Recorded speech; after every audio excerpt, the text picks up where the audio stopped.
халми. Айкидо есть такое понятие халми, когда тело создает острые состояние копья, да? То есть когда очень узко можно лучше пройти, да? Здесь.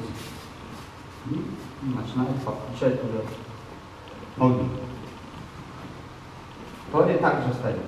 Но у вас есть механизм отключения еще большего движения.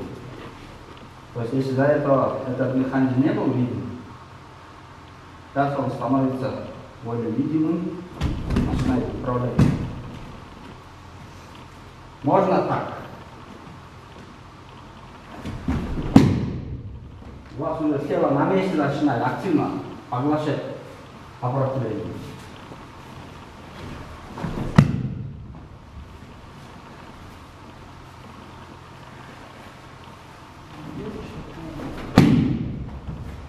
Вы еще ногами не двигались.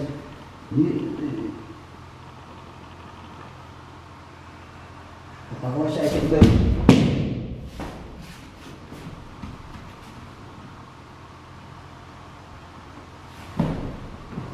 Руке должен активно работать.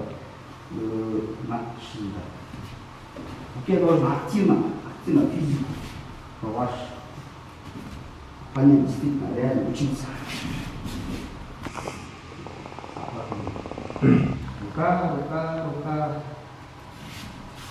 Рука роль машины, руль.